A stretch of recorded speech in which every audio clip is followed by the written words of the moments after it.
వీటినైనా అంగీకరిస్తారు కానీ వీటిని అంగీకరించారు. గతంలో జరిగిన అంశాలన్నింటినీ కూడా పాఠాలుగా తీసుకుంటూ పాలన సాగించే పరిస్థితి ఉంటుంది. లేదా కక్షలు కార్పణ్యాలు, నన్ను అరెస్ట్ చేసేవి కదిగో రెడ్ బుక్ పెట్టామని ఒకరు అన్నారు, వైట్ బుక్ పెట్టామని ఒకరు అన్నారు, బట్టలు ఓడదీసి నడి రోడ్ల మీద పరుగులు పెట్టిస్తామని ఒకరు అన్నారు, చాలా శపథాలు చేశారు. ఆ రకమైనటువంటి పర్సనలైజ్డ్ పాలిటిక్స్ వల్ల చంద్రబాబు నాయుడు 19లో ఓడిపోయాడు, జగన్మోహన్ రెడ్డి 24లో ఓడిపోయాడు. 29లో రిజల్ట్ కావాలనుకుంటే ఎట్లుండాలో టీడీపీలు ఆలోచించుకోవాలి కదా. లేదు మేము అలాగే అటాక్ చేస్తాం, ఇప్పుడు ఇక మాదే సైర విహారం చేస్తామంటే ప్రజలు మళ్ళీ 5 ఏళ్ళ తర్వాత మళ్ళీ బుద్ధి చెప్తారు. ఏది శాశ్వతం చెప్పండి? అవును, ఏది శాశ్వతం కాదు. ప్రజలు నంద్యాలలో ఉప ఎన్నికలో టీడీపీకి 20,000 మెజార్టీ ఇచ్చారు 1 ఇయర్ క్రితమే. 2019కి వచ్చారు, గౌరవించలేదా ప్రజలు? సో అప్పుడు కూడా అధికారాన్ని హ్యూమిలిటీతో స్వీకరించాలి. అధికారాన్ని అహంకారంతో స్వీకరిస్తే ప్రజలు తిరగబడతారన్న దానికి జగన్మోహన్ రెడ్డి అనుభవం నుంచే నేర్చుకోవాలి కదా, చంద్రబాబు నాయుడు అనుభవం నుంచి కూడా నేర్చుకోవాలి కదా. ఎవరైనా ఊహించారా టీడీపీలకు 23 సీట్లు వస్తాయని? చంద్రబాబు నాయుడు అన్నాడు కదా, అసలు నేను ఏం తప్పు చేశాను నాకు 23 వచ్చాయి. ఇప్పుడు జగన్మోహన్ రెడ్డి ఎదా అంటాడు, నేను ఏం తప్పు చేసినట్టు నాకు 23 వచ్చాయి. సో అందువల్ల రాజకీయ నాయకులు నేర్చుకునవడం మానేస్తే ప్రజలు నేర్పుతారన్న దానికి ఉదాహరణ కదా. సార్, ఈసారి ఇప్పుడు చూసిన ఈ విజయం తెలుగుదేశం పార్టీకి, పొత్తు పార్టీలకి, జనసేనకి ముఖ్యంగా ఒక రాజకీయ పార్టీగా పూర్తి స్థాయిలో స్టాండ్ అయినట్టే అనుకోవచ్చా? ఇప్పుడు పవన్ కళ్యాణ్కు డెఫినెట్గా ఇది ఒక మంచి విజయం కదా.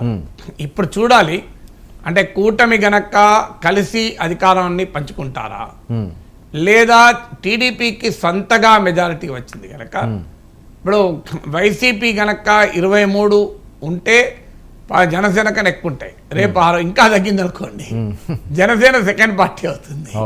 సో మరి జనసేన బీజేపీ విడిగా ఉండి మేము ప్రభుత్వంలో భాగం కాము అంటారా? ఎందుకంటే వాళ్ళు కనుక లాంగ్ టర్మ్ స్ట్రాటజీ కనుక బీజేపీకి ఉంటే మేము అపోజిషన్ స్పేస్ కూడా మేమే ఆక్రమిస్తాం, ఇక్కడ అపోజిషన్ స్పేస్ కూడా వైసీపీకి ఇవ్వకుండా ఆ అపోజిషన్ స్పేస్లో కూడా మేమే ఉంటామని కనుక జనసేన బీజేపీ ఆలోచిస్తుందా చూడాలి. మోస్ట్లీ అలా ఉండకపోవచ్చు, పవర్లో షేరింగ్ అనే ఉండొచ్చు. అందువల్ల జనసేన చాలా కీలకమైన భూమిక పోషిస్తుంది. జనసేన పట్ల టీడీపీ ఎక్కడైనా పొరపాటు వైఖరి అంటే ప్రజలు అంగీకరించరు. ఎందుకంటే చాలా క్లియర్గా జనసేన ఈ విజయాన్ని స్క్రిప్ట్ రాసిన పార్టీ జనసేన. సో జనసేన బలం తక్కువ ఉండొచ్చు, పవన్ కళ్యాణ్కు చంద్రబాబు నాయుడు అనుభవం లేదని అనొచ్చు, కానీ డెఫినెట్గా టీడీపీకి ప్రాణం పోసి వైసీపీని ఓడించగలమన్న విశ్వాసాన్ని కల్పించి వైసీపీ ఓటమికి ఒక నరేటివ్ని బిల్డ్ చేసి ఒక వాతావరణాన్ని క్రియేట్ చేసింది Pavan Kalyan. Sir Pavan Kalyan deserves the full credit, ఇందులో అనుమానం లేదు. అక్కడ ఏమాత్రం తక్కువ చేసినా ఐ డోంట్ థింక్ జనసైనికులు ఒప్పుకోరు, ప్రజలు కూడా ఒప్పుకోరు. సార్, జగన్మోహన్ రెడ్డి గారికి అసలు ఊహించని పరాభవమే అనుకోవచ్చు ఇది. సో పార్టీ నిలబడి మరొక 5 సంవత్సరాలు నిలదొక్కుని ముందుకు సాగే పరిస్థితి ఉంటుంది. ఎందుకంటే జగన్మోహన్ రెడ్డి ఓడిపోతే జైలుకి పంపించేస్తారని పెద్ద ఎత్తున ప్రచారం జరుగుతున్న నేపథ్యం, ఇప్పుడు చెల్లి కూడా లేదు ప్రచారం చేయడానికి, పార్టీని నిలబడడానికని. వైసీపీ మనుగడ సాగుతుందా సక్సెస్ఫుల్గా? 16 నెలలు జైలు పోయినాకనే కదా జగన్మోహన్ రెడ్డి ముఖ్యమంత్రి అయింది. అంటే అప్పుడు చెల్లి ఉన్నది, చెల్లి హెల్ప్ చేసింది. చంద్రబాబు నాయుడు జైలు పోయినాకనే ముఖ్యమంత్రి అవుతున్నాడు, రేవంత్ రెడ్డి జైలుకి పోయినాకనే ముఖ్యమంత్రి అయ్యాడు. ఓటు సెంటిమెంటా? సో ఇప్పుడు ముగ్గురు మన తెలుగునాటే ముగ్గురు ఉన్నారు కదా జైలుకి పోయినాక ముఖ్యమంత్రి అయింది. సో బహుశా నెక్స్ట్ కేజ్రీవాల్ కూడా జైలుకి పోయి మళ్ళీ ముఖ్యమంత్రి అవుతాడు అసెంబ్లీ ఎన్నికల తర్వాత. నా డౌట్ హేమంత్ సోరెన్ కూడా జైలుకి వెళ్ళొచ్చి ముఖ్యమంత్రి అవుతాడు. సో జైలుకి వెళ్ళిన వాళ్ళంతా ముఖ్యమంత్రులు అవుతున్నారు, ఏమీ వెనక్కువలే కదా. అందువల్ల రాజకీయ పార్టీని ఎప్పుడూ రైట్ ఆఫ్ చేయలేము. ఈవెన్ నౌ ఇప్పుడు జగన్ ఎంత ఓడిపోయినా 40% ఓటింగ్ ఏం తగ్గదు. సో 40% ఓటింగ్ ఉన్న పార్టీ ఎట్లా పోతుందండి? సో అది రాంగ్ నోషన్ చాలామందికి. ఇప్పుడు చంద్రబాబు నాయుడుకి 23 సీట్లు వచ్చినప్పుడు ఇట్లా అన్నారు, ఇక పని అయిపోయింది, ఇక చంద్రబాబు నాయుడు అవుట్డేటెడ్ అయిపోయింది. ఆ కొడాలి నాని 8 సీట్లు ఇట్టాడు, కొడాలి నాని ఏమైంది, ఇప్పుడు ఆయన ఓడిపోయాడు కదా. సో అందువల్ల ఎప్పుడు కూడా రాజకీయాల్లో అధికారం శాశ్వతం కాదు, ఓటమి కూడా శాశ్వతం కాదు. సో ప్రజల దగ్గరికి వెళ్ళి సరైనటువంటి గుణపాఠాలు రాజకీయంగా నేర్చుకొని వచ్చినటువంటి ఫలితాలను కరెక్ట్గా అర్థం చేసుకొని దాన్ని కరెక్ట్ చేసుకోగలిగితే ఎప్పుడైనా ఫ్యూచర్ ఉంటుంది. అది ఏ పార్టీకి అని ఉంటుంది, బీఆర్ఎస్కి అని ఉంటుంది, వైసీపీకి అని ఉంటుంది. గతంలో టీడీపీ పోతుంది అన్నప్పుడు నేను ఇదే చెప్పాను, టీడీపీ ఎక్కడా పోదు, చంద్రబాబు నాయుడు ఎక్కడా పోదు అని. సో అది రాంగ్ నోషన్. అది ఇలా కామెంట్లు చేస్తూనే ఉంటారు. రాజకీయ పార్టీలు అదృశ్యం కావు, అందువల్ల డెఫినెట్గా జగన్మోహన్ రెడ్డి కష్టకాలం అయితే ఉంటుంది. ఎందుకంటే బలమైన అటాక్ ఉంటుంది, నీకు కసితో ఉన్నారు, అంటే సమాజం కూడా కసితో ఉంది, మామూలుగా లేదు. సో ఇప్పుడు అసలు ఎలక్షన్ టైంలోనే టీడీపీని సమర్థించకపోతే మామూలుగా అటాక్ లేదు. టీడీపీని సమర్థించని వారు ఎవరైనా జగన్మోహన్ రెడ్డి మనిషి అన్నారు, టీడీపీని ప్రశ్నించిన కూడా జగన్మోహన్ రెడ్డి మనిషి అన్నారు. అంత అసహనంతో వ్యవహరించింది టీడీపీ క్యాంప్. అంటే అశ్వమేధ సైకాలజీ నేను పేరు పెట్టాను. అంటే మా యాగ అశ్వం వస్తుంది, మీరు ఎవడైనా తల వంచాల్సిందే. ఇప్పుడు ఎన్నికల్లో గెలిచాక ఈ ధోరణి ఇంకా ఎక్కువ పెరుగుతుంది. దాని ఛాలెంజ్ జగన్మోహన్ రెడ్డి ఎదుర్కొంటాడు. కానీ ఆ అశ్వమేధ సైకాలజీని కనుక ప్రదర్శిస్తే మళ్ళీ ఇప్పుడు నెక్స్ట్ ఎలక్షన్లో 5 ఏళ్ళకు ఉంటుంది కదా, అప్పుడు ఛాలెంజ్ ఉంటుంది. అందుకే చెప్పింది ఇదొక లెసన్. చంద్రబాబు నాయుడుకున్న విస్తృతమైన రాజకీయ అనుభవంలో ఈ చిన్న వాస్తవాన్ని గుర్తించకపోతే మళ్ళీ ఛాలెంజెస్ మొదలవుతాయి రాజకీయ పార్టీలకు. అశ్వమేధ సైకాలజీ ఎవరు ప్రదర్శించినా ఆధునిక రాజకీయాలు రాచరిక కాలంలో నడిచింది తప్ప ఆధునిక కాలంలో నడవదు.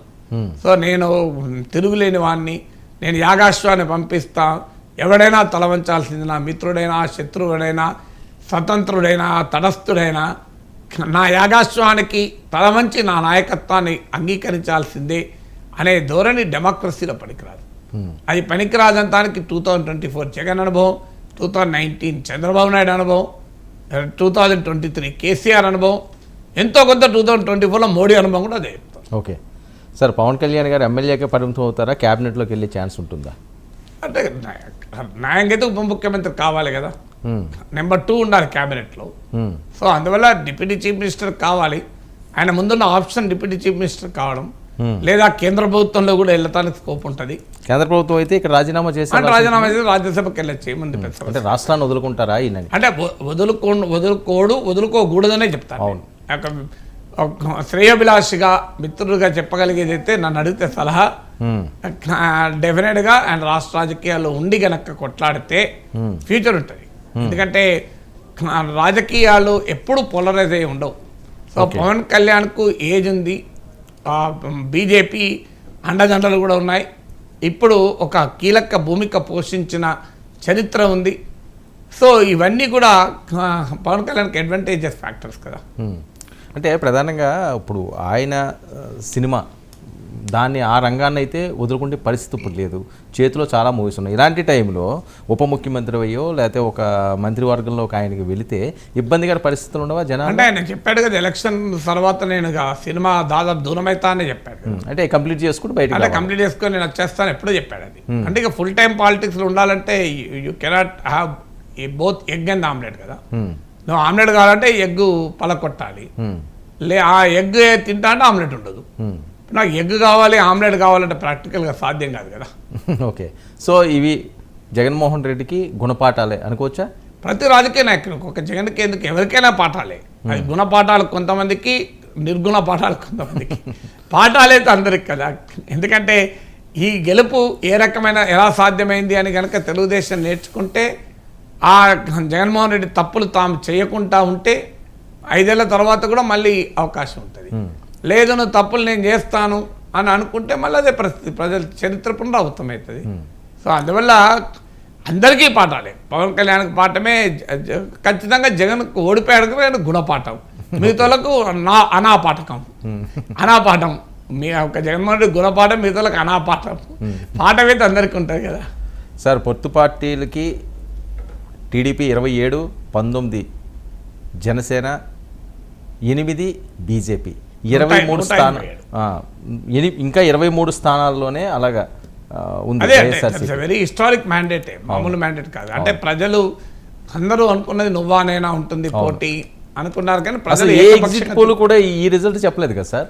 ఎవరు ఏ ఎగ్జిట్ పోల్ చెప్పలేదు, ఏ పొలిటికల్ పార్టీ కూడా పైకి ఇప్పుడు అనొచ్చు, కానీ లోపల ఎవరికి లేదు. అవును, మనం చాలాసార్లు డిస్కస్ చేసే ఏ రాజకీయ పైకి అనొచ్చు మాటలు, కానీ I don't think even TDP expected it. అవును, మేము అంటారు ఇప్పుడు, మేము ఆ రోజే చెప్పాం మాకు ఎక్స్పెక్ట్ చేసినాం అని.